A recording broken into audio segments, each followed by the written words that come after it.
$700 IMF نے دے دیا. ہماری پوری قوم خوش ہے کہ ہمارا دنیا میں اعتبار بڑھ گیا. ہماری معیشت اب آگے بڑھے گی. بالکل بڑھے گی. $700 تو کوئی ویلیو ہی نہیں رکھتا جی. اگر آپ پاکستانی معیشت کو دیکھیں, پاکستانی اکانومی تو ہونی چاہیے $300-400 بلین کی اکانومی یا $500 بلین کی اکانومی ہونی چاہیے. اور اس کو اگر آپ نے ریونیو جنریشن کرنی ہے اور سرپلس لیکوڈیٹی پیدا کرنی ہے تو سب سے ضروری جو کام ہے وہ ہے انویسٹر کانفیڈنس. اور سب سے پہلے جو آپ کو کام کرنا ہے وہ لوکل انویسٹر کو موبلائز کرنا ہے. لوکل انویسٹر آپ کا ایمبیسڈر ہوتا ہے پوری دنیا میں. جب وہ بیٹھتے ہیں, جیسے گاؤں وغیرہ میں دیکھیں چوک کچہریاں ہوتی ہیں, لوگ وہاں پہ باتیں کرتے ہیں, تو یہ ڈنر کانورسیشن ہوتی ہے. جب یہ لوکل انویسٹر باہر جا کے جیسے کہتے ہیں لوگ کہ جی دبئی میں بڑی پاکستانی انویسٹمنٹ کر رہے ہیں, یورپ میں بڑی انویسٹمنٹ کر رہے ہیں, اربوں ڈالرز کی, بلینز آف ڈالرز کی ویلیو کے وہاں پہ انویسٹمنٹ ہے. وہ کیوں کر رہے ہیں؟ وہ اس لیے کر رہے ہیں کہ یہاں پہ اس کو اپنی انویسٹمنٹ سیکیور نظر نہیں آتی. اگر اس کی انویسٹمنٹ سیکیور ہو یہاں پہ تو وہ تو کہیں جائے گا ہی نہیں. اس کو تو پاکستان میں انویسٹمنٹ کے علاوہ کوئی اور چیز اپرچونیٹی نظر نہیں آنی چاہیے. آپ سمجھتے ہیں کہ معیشت کی بہتری کے لیے جو کانفیڈنس ہے انویسٹر کا وہ بہت ضروری ہے, لیکن پھر اسی کانٹیکسٹ میں ہماری معیشت کے لیے بڑے چیلنجز کیا ہیں؟ دیکھیں, سب سے بڑا چیلنج ہے continuity of policy. Economic stability کے لیے بڑا ضروری ہوتا ہے کہ پولیٹیکل اسٹیبلٹی ہونی چاہیے ملک میں. لا اینڈ آرڈر بالکل سیکیور ہونا چاہیے. اور آپ کی جو اکنامک پالیسی میکنگ ہے نا وہ ادھر سے ادھر نہیں ہونی چاہیے. کوئی بھی پروجیکٹ آپ دیکھیں, کوئی بھی انویسٹر چاہے لوکل ہو یا فارن ہو, اس نے 3 سال یا 4 سال کے لیے انویسٹمنٹ نہیں کرنی ہوتی. اس کا لانگ ٹرم پروسیس ہوتا ہے. اس کے ریٹرنز, اس کو ییلڈز جو مل رہی ہوتی ہیں وہ 10 سال بعد یا اس کی 15 سال کی جو بھی اس کی ڈیٹ ری پیمنٹ کا اسکیجول, جو ریٹرنز اس کے ہوتے ہیں IRRs, وہ اس طرح چل رہے ہوتے ہیں. اگر آپ نے پالیسی چینج کر دی ہے 3 سال 4 سال بعد تو پھر تو کوئی بھی سیکیور نہیں ہے. ہر بندہ انسیکیور ہوگا, ہر انویسٹر سوچے گا اور ان کو اپرچونیٹی کہیں باہر نظر آئے گی تو چلے جائیں گے. تو بڑا ضروری ہے پراچا صاحب کہ, اور میں آپ کو یہاں پہ ایک پوائنٹ بتانا چاہوں گا کہ جو SIFC کا جو ادارہ جو میں SIFC پہ آتا ہوں, لیکن پہلے آپ نے کہا کہ سیاسی استحکام ہونا چاہیے. اب سیاسی استحکام آپ لوگوں نے ہی لانا ہے. جو ملک کی قیادت ہے, آپ خود بھی سینٹ میں ارلی 90s سے آپ سینٹ کے رکن رہے, پھر ابھی یعنی اس صدی میں بھی آپ سینٹ کے رکن رہے, اور بہت ساری حکومتیں آپ کے سامنے آئیں گئیں. سیاسی استحکام تو لیڈرشپ نے لانا ہے, اور سیاسی استحکام بالکل آپ نے درست فرمایا, سیاسی استحکام آئے گا تو معاشی استحکام آئے گا. کیوں نہیں آتا سیاسی استحکام؟ دیکھیں, سیاسی استحکام کے لیے ضروری ہے کہ آپ کا معیشت کا جو پہیہ ہے نا وہ مضبوطی سے چل رہا ہو. اگر آپ کی معیشت نہیں ہے اور آپ کے یہاں پہ پولیٹیکل اسٹیبلٹی اس وقت آتی ہے جب یہاں پہ آپ کے لوگوں کو سیکیورٹی مل رہی ہو.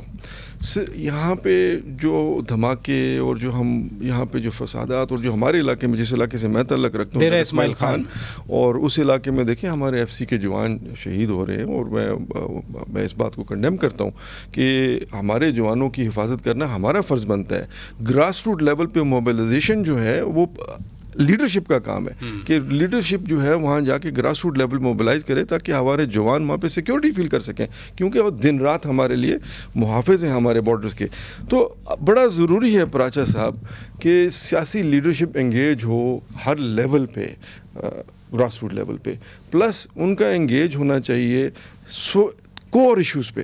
یہ جو ایشوز آج کل چل رہے ہیں نا وہ کور ایشوز نہیں ہیں. یہی تو میرا مقصد ہے آپ کو زحمت دینا. آپ آئیڈینٹیفائی کرنا چاہ رہے ہیں تو میں آئیڈینٹیفائی کر دیتا ہوں. کور ایشو جو ہیں ہمارے وہ ہے غربت کو مٹانا, وہ ہے جاب کریشن کرنا, انفلیشن کو نیچے لانا, مطلب ہے آپ کو پروڈکشن بڑھانا, اپنی ایکسپورٹس بڑھانا, اپنا ریونیو اسٹریم ٹھیک کرنا, ریسٹرکچرنگ کرنی ہے. آپ نے جتنے بھی آپ کے ادارے ہیں جو قومی ادارے ہیں ان کو ریسٹرکچرنگ کرنی ہے.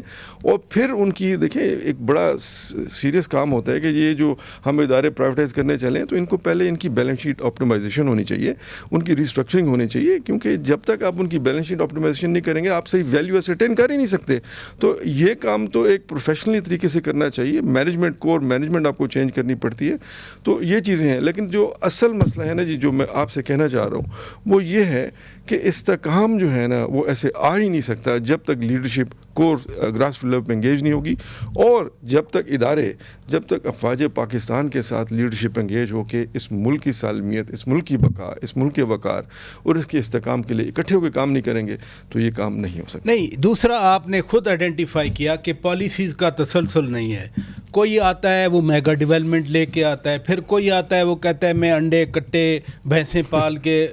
آپ مسکرا رہے ہیں, باقاعدہ پالیسی انسٹرومنٹ تھا ہمارے ملک میں. اچھا, پھر کوئی پارٹی آتی ہے, آپ نے پرائیویٹائزیشن کی بات کی, وہ کہتے ہیں پبلک پرائیویٹ پارٹنرشپ.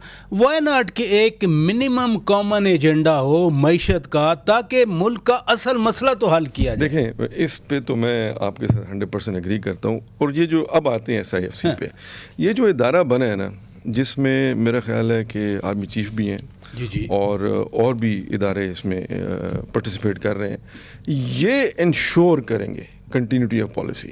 کیونکہ جب ایک حکومت آتی ہے اور سکسیسو گورنمنٹ آتی ہے تو وہ اپنی پالیسیز چینج کرتے ہیں اور ملک کے انٹرسٹ کو نہیں دیکھتے. اپنا پرسنل انٹرسٹ ان کو عزیز ہوتا ہے, لیکن نیشنل انٹرسٹ جو ہوتا ہے اس پہ کمپرومائز کرتے ہیں. تو یہ SIFC سے میں سمجھتا ہوں کہ آپ کی انشور ہوگی پولیٹیکل اسٹیبلٹی اور کنٹینیوٹی آف پالیسی. تو اکنامک ویژن جو ہے نا, یہ SIFC نے دینا ہے. اگلے 10 سال میں ان میں 5 جو سیکٹرز مجھے نظر آتے ہیں جن پہ ان کو ایمفسائز کرنا چاہیے. مائننگ ہے, IT ہے, پیٹرولیم سیکٹر ہے, ایگریکلچر ہے. تو یہ سیکٹرز اگر ہم ان پہ آئیڈینٹیفائی کر کے پروجیکٹس لگاتے ہیں تو پاکستان میں تو میرا خیال ہے اپرچونٹیز کی اور پوٹینشیل کی کمی نہیں ہے. صرف ہم نے ان چیزوں کو اکٹھا کر کے ایک جگہ پہ اکٹھا کرنا ہے. تو it's about packaging the whole thing. یہاں پہ پیکیجنگ کی ضرورت ہے, انویسٹر کانفیڈنس کی ضرورت ہے, اور آپ کو سیکیورٹی جو ہے نا اپریٹس کی ضرورت ہے. That is the only issue.